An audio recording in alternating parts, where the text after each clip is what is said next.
In 1592, there was a war that befell 3 countries. Now, in 1592, I'm sure that the name of this city will be familiar to a lot of people. It's also known as a tourist attraction today. The Japanese troops land in a city called Busan today. The justification of their military mobilization that they declared on Korea at the time was that their goal was not the Korean peninsula. They simply wanted to go to bigger lands so that they can conquer those bigger lands. They simply wanted Korea to open the gates, make way, so that they can go through the Korean peninsula as a passageway to eventually get to those bigger lands. Of course, Korea could not let a foreign military to freely land in and crisscross the country, and of course also did not believe that once the Japanese troops do land, they will not attack Korea and try to take over. They did not believe so. So of course they had to refuse, and that refusal meant war. So that's how the war in 1592 started. Of course, before Japan carried out their military offensive operations, of course they did their research to strategize. And they took into consideration the fact that at the time of 1592, Korea was not industrialized. Now, if a country is not industrialized, to overly simplify things, it means that there aren't many paved roads.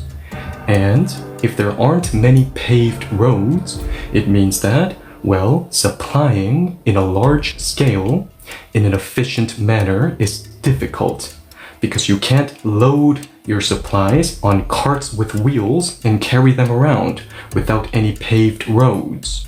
So if that was the case, it is naturally interpreted that Japan was left with 3 other options then. Number 1, as you can see, is to end the war quickly, very quickly, to the point where supplying in a large scale was not needed to begin with. Option number 1, in other words, scenario number 1, of course, was ideal.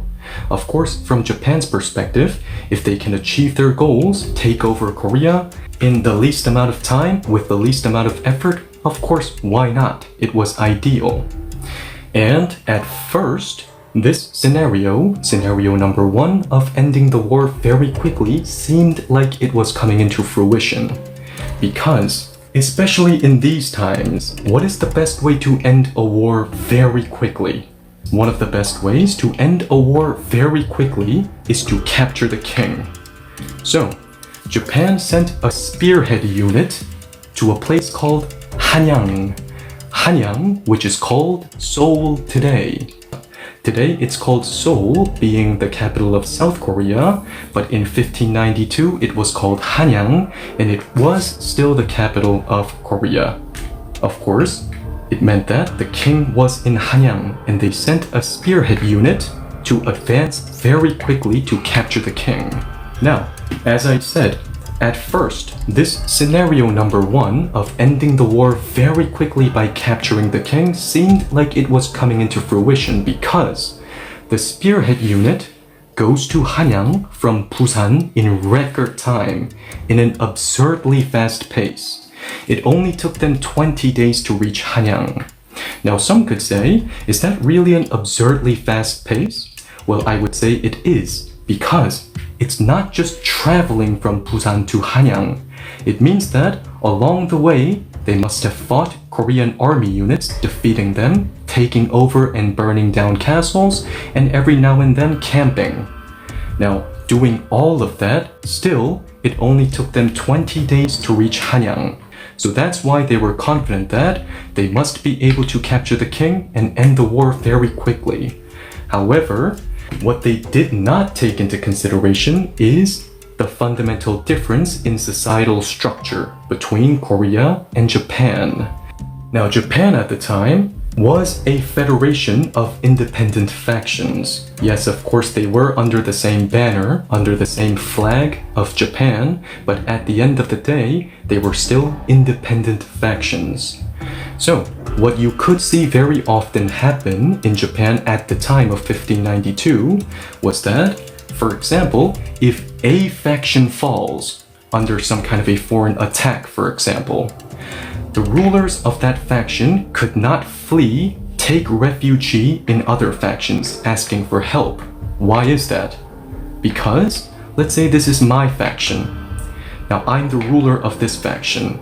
If my faction falls, it means that I lost everything. And if I have lost everything, it means that I don't have anything to offer the other factions for help in return. So the other factions, because at the end of the day, because they were separate independent factions, they were not obligated to help without anything in return. So a lot of times you could see that rulers of a faction would not flee. On the other hand, Korea was not a federation of independent factions, independent governing bodies. It had, very much like today, one central government, which means that there is no reason for the king to stay in one castle and that castle alone, especially if the king knows that the enemy will soon reach the castle and besiege the castle. So even though the Japanese spearhead unit reached Hanyang in an absurdly fast pace, by the time the king was already up north. Now, some could say, well, do they have to stop here? Can't they just continue their pursuit for the king until they eventually capture the king? Well, that wasn't the case. This is where they had to, well, take a breath, take some time to reorganize. Because I said the spearhead unit went from Busan to Hanyang in an absurdly fast pace. Now, if they're going to do it in an extremely fast pace, it meant that it took a toll on the Japanese soldiers.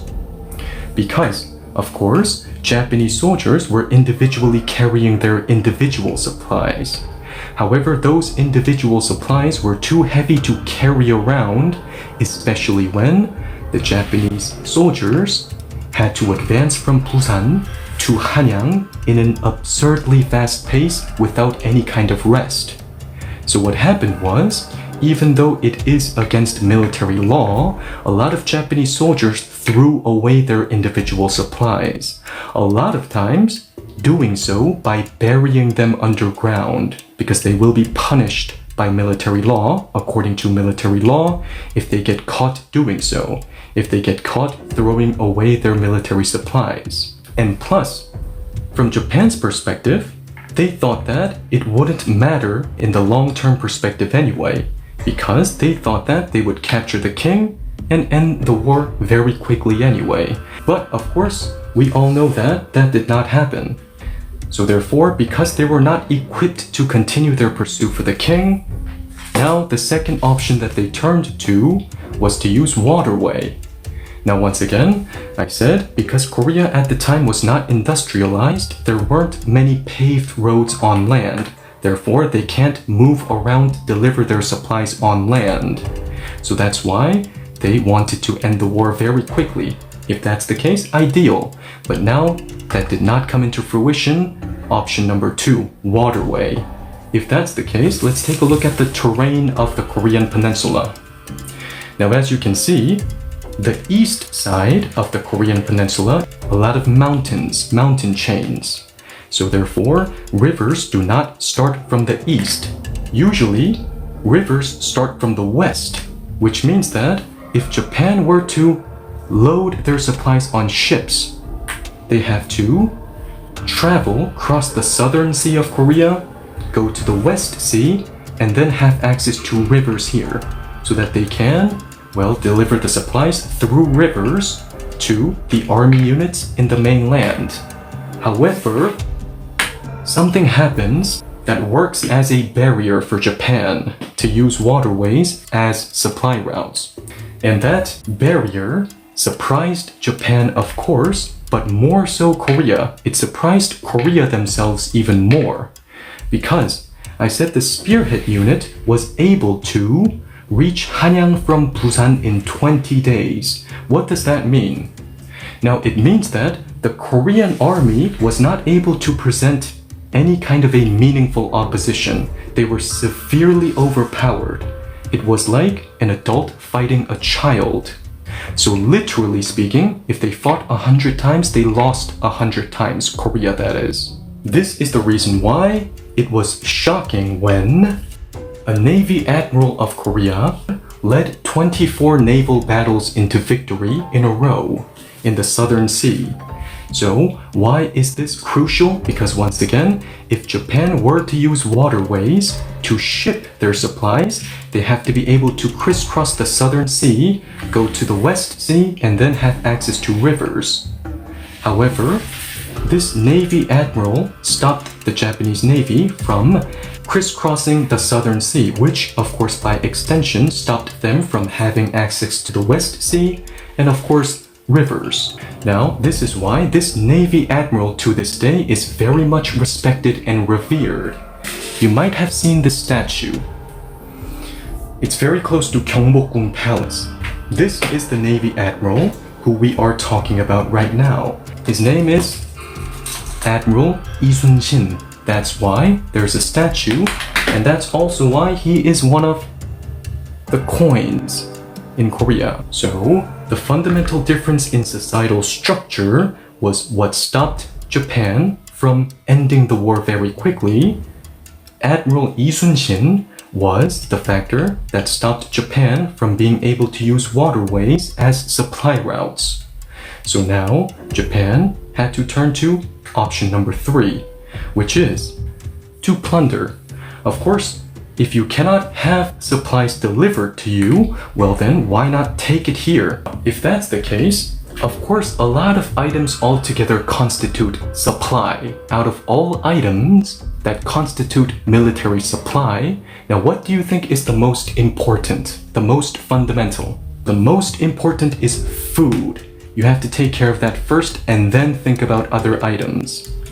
So, there are, in large, typically 2 granaries in the Korean peninsula. There's one here, but there's also one here, which is called the Honam Plain. And this is a breadbasket. It's a granary. So this is where most of the food come from, most of the grain come from. So, if that's the case, Japan already pretty much has the Honam Plain besieged. They already have it quite surrounded, don't they? So, of course, their next goal, target, was to attack Honam Plain to take over. And if they have access to Honam Plain, well, it seemed like it was only a matter of time until they reorganize and then start their military offense again and eventually take over Korea. The spearhead unit went south to reach the Honam Plain. The main unit in Busan went west to reach the Honam Plain. There were 2 battles to stop the Japanese troops from reaching Honam Plain. One took place here in 2 small regions called Ungchi and Ichi. Now there was a general named Hwang Jin who stopped the Japanese troops right here in Ungchi and Ichi. And here there was a general named Kim Shimin who stopped the Japanese troops in a castle called Jinju Castle. These 2 battles provide Korea with 2 crucial victories, because once again, if they had not stopped them right there, and if the Japanese troops really did take over Honam Plain, well, it is interpreted that the victory of this war would have gone to Japan, and Korea would have disappeared into the history books. So, option number 1, ending the war very quickly, well, did not come into fruition because of the fact that they failed to take into consideration the fundamental difference in societal structure between Japan and Korea. And number 2, using waterways, now that did not come into fruition because of Admiral Yi. And then option number 3, to plunder from Korea themselves, well, that did not come into fruition because of General Hwang Jin and Kim Shimin leading 2 crucial battles into victory. If that's the case, now what would happen from now on? Now Japan now was really forced to take a deep breath and take some time to reorganize, retreat into a state of lull, retreat into a confrontation state. Why is that? there were two things on their way. Two things were coming to the Korean peninsula. Two things that would work as opposition from Japan's perspective. Now, what are those two things? While everything was panning out, well, there's something that never waits, right? No matter what Korea does, no matter what Japan does, no matter what anything does, there's something that never ever waits, which is time. So, while everything was panning out, time was ticking. And now, winter was on its way with the winter cold. And the winter cold is never, well, rarely, an ideal environment for any kind of a military troop to carry out their military offensive operations. So, Japan had to retreat into a state of lull and take some time to reorganize. And what's the second thing on their way?